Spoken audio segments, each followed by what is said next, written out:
السلام علیکم دوستوں، آج ہم بات کریں گے زورین نظامانی کے آرٹیکل اور حکومت کے دعووں سے متعلق جو کہ وہ کر رہی ہے کہ پاکستان میں اس وقت جو اقتصادی اصلاحات ہیں وہ مکمل طور پہ پاکستان کے اندر تیار کی گئی ہیں۔ اب زورین نظامانی نے ایک آرٹیکل لکھا، وہ آرٹیکل متعلقہ اخبار کو ہٹانا پڑ گیا بڑی انتظامیہ کے اعتراضات کے بعد۔ اب اس آرٹیکل کے مخاطب جو تھے یہ وہ لوگ ہیں جو 1947 سے 1964 کے درمیان پیدا ہوئے، اس کو کہتے ہیں بومرز جنریشن۔ ہم بھی اس میں شامل ہیں، اور بنیادی طور پہ یہ کہا گیا کہ 1964 کے بعد جو پیدا ہوئے ہیں لوگ، خاص طور پہ 1980 کے بعد کی جو جنریشنز ہیں، generation X, generation Y, generation Z, اور اب جنریشن الفا 2014 سے چل رہی ہے، کہ یہ وہ لوگ ہیں، اور یہ بنیادی نقطہ ہے اس آرٹیکل کا کہ موجودہ دور معلومات اور رابطے کا دور ہے۔ جھوٹے بیانیے اس میں زیادہ دیر تک نہیں چل سکتے۔ حکومت کے دعووں پر نوجوان نسل کو قائل کرنا دن بدن مشکل ہوتا جا رہا ہے، کیونکہ محض بیانات اور دعوے حقیقت کا، زمینی حقائق کا متبادل نہیں بن سکتے۔ محب وطنی یا وطن سے محبت کوئی ایسی چیز نہیں ہے جو زبردستی پیدا کی جا سکے، کہ پیٹریوٹزم کی ناٹ بی مینوفیکچرڈ،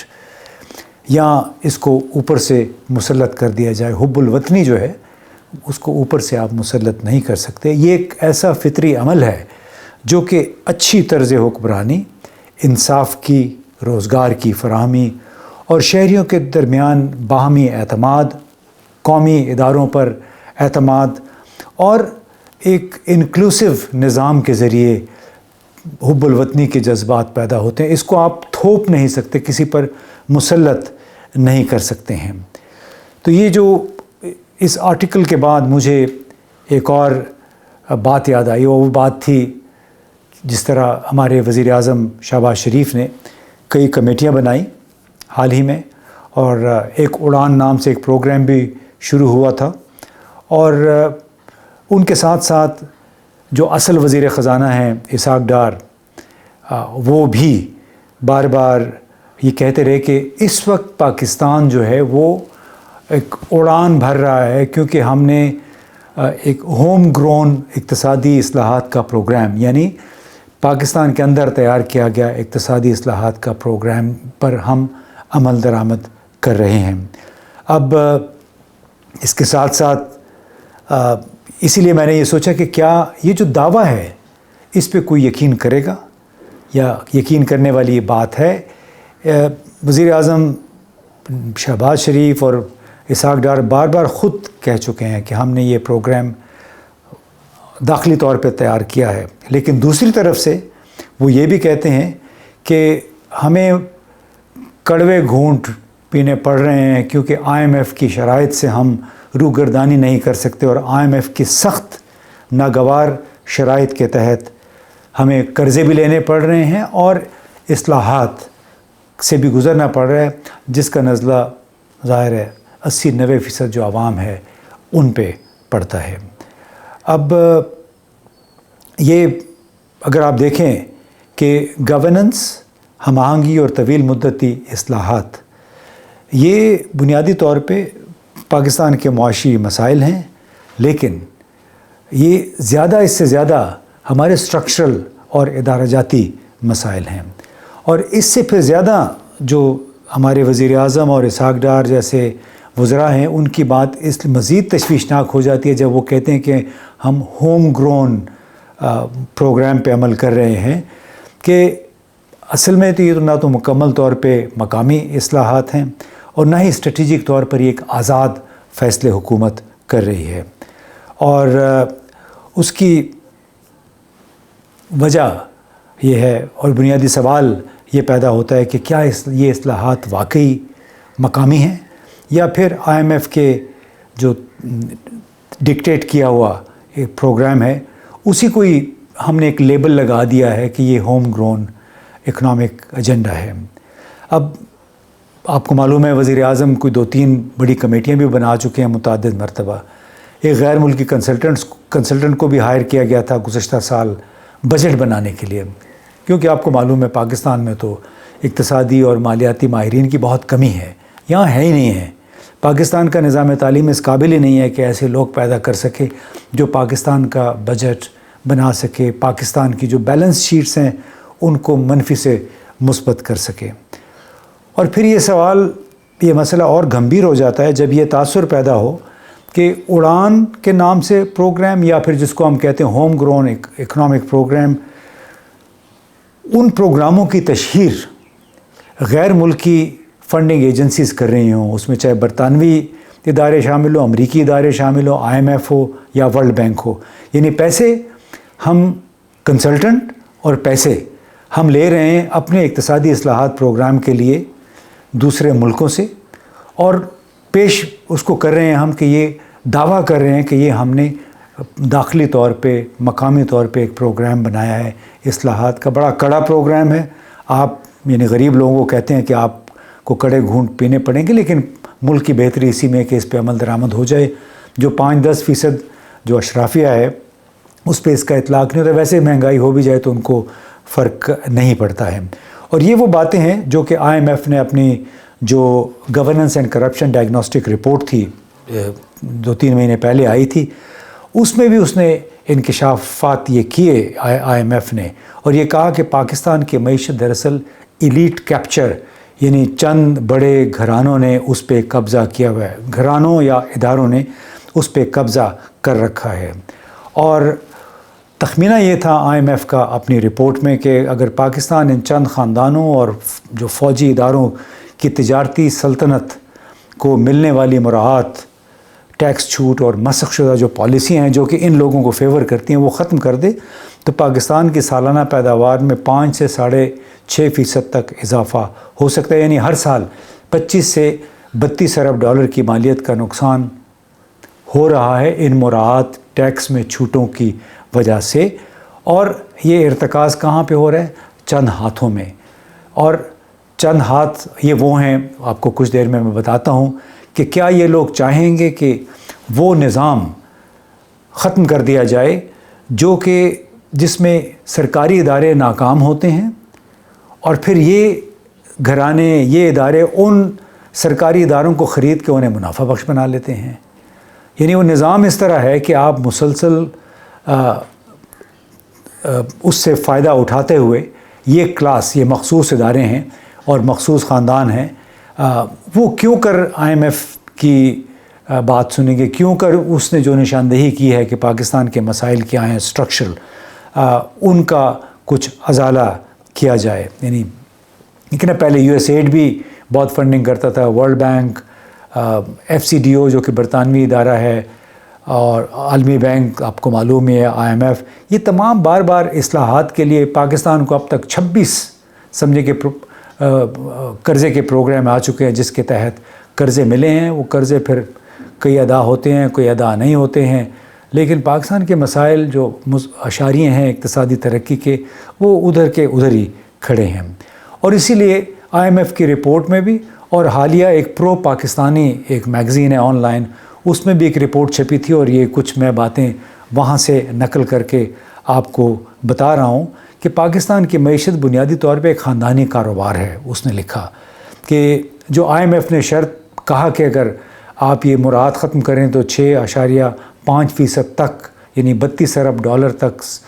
سالانہ پاکستان کی معیشت کو منافع ہو سکتا ہے۔ دراصل یہ کوئی 10 سے 15 خاندان ہیں اور کچھ فوجی فاؤنڈیشن اور عسکری ویلفیئر ٹرسٹ اور اس طرح کے شاہین فاؤنڈیشن ادارے ہیں جن کے تحت بہت سارا کاروبار چل رہا ہے، اور ان کو کافی ساری مراعات بھی حاصل ہیں، اور بالواسطہ براہ راست یہ مختلف سرکاری ادارے بھی خرید چکے ہیں۔ بینکنگ جو ہے مثلا 80% جو اثاثے ہیں پاکستان کے بینکوں میں، وہ کوئی 6 اداروں کے پاس ہیں، اور ان کا کنٹرول 5 خاندانوں اور فوج کے پاس ہے۔ فوج کے پاس چونکہ عسکری بینک ہے، توانائی جو IPPs جس کو کہتے ہیں انڈیپینڈنٹ پاور پروڈیوسرز، ان کو جو سرکولر ڈیٹ ہے وہ کیوں ہوا؟ وہ اس لیے کہ تمام جس نے یہاں پہ پلانٹس لگائے ان کو کیپیسٹی پیمنٹس کی گارنٹی دی گئی تھی کہ آپ بجلی پیدا کریں نہ کریں آپ کو 62 سے 72% تک پیسے آپ کو لازمی ملیں گے۔ اب میڈیا کو دیکھ لیں، اس میں 8 خاندان ہیں اس پہ قابض ہیں۔ پھر PIA اور اسٹیل مل ایک بڑی درخشاں مثالیں ہیں کہ کس طرح اس چند خاندانوں نے مل ملا کے تسلسل کے ساتھ پاکستان کے وسائل پہ قبضہ کر کے ان کی نسلیں ان کی پنپ جائیں گی، لیکن پاکستان اسی قدر جو ہے اس کے ادارے کمزور سے کمزور ہوتے چلے گئے، غریب سے غریب تر ہوتے چلے گئے ہیں۔ اب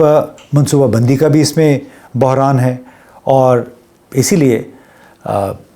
جو کچھ آپ دیکھ رہے ہیں پاکستان میں، جس کو ایلیٹ کیپچر کہتے ہیں، جس کو پرو پاکستانی میں بھی ذکر کیا گیا اور IMF کی رپورٹ میں بھی، وہ بنیادی طور پہ اس نظام کی وجہ سے ہے کہ جس میں سرکاری ادارے ناکام اور نجی ادارے پھلتے پھولتے ہیں، وہی نجی ملکیت میں وہی ادارے پھر پھلتے پھولتے ہیں۔ تو اس میں ایک اور سوال یہ پیدا ہوتا ہے کہ جو IMF اور ورلڈ بینک اور پھر دوسرے جو مختلف ادارے ملک ممالک کے فنڈنگ ہے، تو وہ بھی کیا اسی اشرافیہ کو، انہی چند خاندانوں کو سپورٹ کرنے کے لیے وہ قرضوں پہ قرضے دیے چلے جاتے ہیں؟ کیونکہ بہرحال قرضے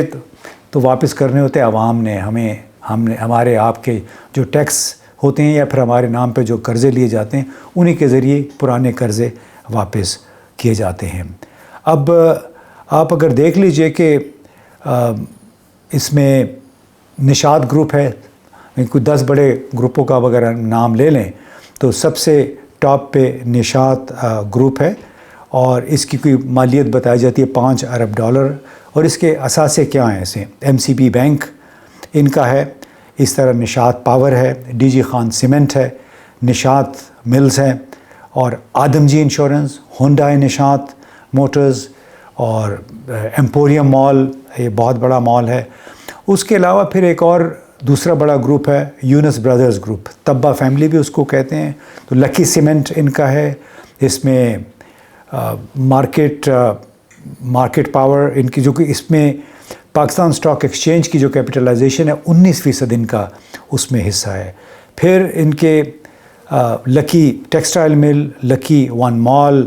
لکی موٹرز، لکی کور انڈسٹریز، پھر داؤد فیملی ہے، اینگرو ہولڈنگز ہے، اور ان کا جو اینگرو کارپوریشن ہے، پھر میجر سٹیک ہولڈرز ہے ہب پاور میں، حبیب فیملی ہے، اس کے بعد ان کو آپ کو پتہ ہے حبیب بینک وغیرہ جن کا ہوا کرتا تھا، الحبیب بینک ابھی بھی ان کے پاس ہے، ٹویوٹا، انڈس موٹرز، بہت بڑے ریئل اسٹیٹ کے یہ پلیئرز ہیں، اور حبیب بینک لمیٹڈ کے علاوہ پھر بیسٹ وے گروپ جو ہے ان کے کوئی سر انور پرویز صاحب ہیں اس کے روح روان، اور اس کے یونائٹڈ بینک لمیٹڈ ان کا ہے، بیسٹ وے گروپ کا ہے، بیسٹ وے سیمنٹ بھی ان کا ہے۔ پھر اس کے بعد ہشوانی فیملی آتی ہے، ہاشو گروپ جس کو کہتے ہیں، کوئی 4 ارب کے قریب ان کی مالیت بتائی جاتی ہے۔ پل کانٹیننٹل ہوٹلز ان کے ہیں، میریٹ ہوٹلز ان کے ہیں، اور اس کے بعد زرداری فیملی آتی ہے۔ زرداری فیملی کی نیٹ ورتھ بتائی جاتی ہے کہ $5 ارب ہے۔ بتایا جاتا ہے کہ 16 شوگر ملز ہیں جو کہ اس خاندان کے پاس ہیں پورے سندھ میں، اور بڑے ترتیب کے ساتھ سسٹمیٹیکلی جو گزشتہ حکومتیں رہی ہیں پیپلز پارٹی کی، ٹھٹا سیمنٹ، اس طرح بہت ساری شوگر ملیں ہیں جو کہ سرکاری تھیں، لیکن آہستہ سے انہوں نے اس کا کنٹرول حاصل کر لیا۔ پھر اس کے بعد آپ کو پتہ ہے کہ ملٹری کنگلومریٹ ہے، فوجی فاؤنڈیشن، آرمی ویلفیئر ٹرسٹ، اور اس کی بھی بتایا جاتا ہے کہ $50 ارب کے برابر مالیت ہے، ہمیں نہیں معلوم، لیکن یہ پرو پاکستانی میں اس کا ذکر تھا، جو پرو پاکستانی میں آرٹیکل آیا ہے، اور اس میں بہت سارے پیٹرولیم، بینکنگ، انشورنس، اب تو معدنیات پہ بھی چلے گئے ہیں، ٹورزم میں بھی میرا خیال ہے ہماری فوج، اور فارمنگ میں بھی آ گئی ہے۔ پھر لیکسن ایک گروپ ہے جو کہ لکھانی فیملی کا ہے، اور ان کے اخبارات بھی ہیں، ان کا ٹوبیکو، لیکسن ٹوبیکو بھی ہے، ایکسپریس ٹریبیون بھی انہی کا ہے، اور اس کے بعد سینچری پیپر اینڈ بورڈ بھی ان کا ہے، پھر سیفائر اینڈ گل احمد ٹیکسٹائل بیرنز، جو کہ یہ بھی ایک بہت بڑی فیملی ہے، ٹیکسٹائل کا بہت بڑا ان کا کاروبار ہے۔ تو جناب یہ بڑے بڑے نام میں نے آپ کو بتایا، 10 بڑے گھرانے، 10 بڑے نام جو کہ براہ راست یا بالواسطہ پاکستان کی معیشت کو کنٹرول کرتے ہیں۔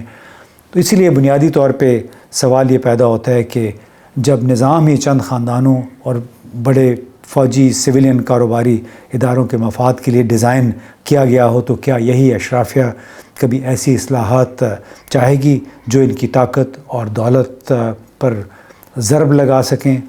تاریخ بتاتی ہے کہ اصلاحات کا لفظ اشرافیہ نے اپنے مفاد کے لیے ہی استعمال کیا ہے، اسی کے نام پہ پرائیویٹائزیشن ہوتی ہے، وہی پرائیویٹائزیشن کے اثاثے ان کے پاس آتے ہیں، جس طرح حال ہی میں پی آئی اے کے ساتھ ہوا۔ لہٰذا کسی کو غلط فہمی نہیں ہونی چاہیے۔ جو زوران نظامانی نے لکھا، جو کہا کہ ہمیں آپ کی باتوں پہ یقین نہیں ہے، آپ سچ اور حب الوطنی مینوفیکچر نہیں کر سکتے ہیں، اسی طرح اقتصادی امور کے حوالے سے، معاشی معاملات کے حوالے سے بھی حکومت سچ مینوفیکچر نہیں کر سکتی ہے، بلکہ سچ یہ اس وقت ثابت ہوگا جب لوگ آس پاس دیکھ سکیں کہ ان تک اس ترقی کے اثرات پہنچ رہے ہیں، اور یہ کہ اس میں پھر I M F, world bank اور دوسرے جو غیر ملکی سفارت خانے ہیں یا غیر ملکی وزارتیں ہیں، ان کی اس میں فنڈنگ شامل نہ ہو، تب یقین آئے گا کہ واقعی ہوم گرون اقتصادی پروگرام کے تحت پاکستان میں اقتصادی ترقی کا ایک نیا دور شروع ہو گیا ہے۔ بہت بہت شکریہ۔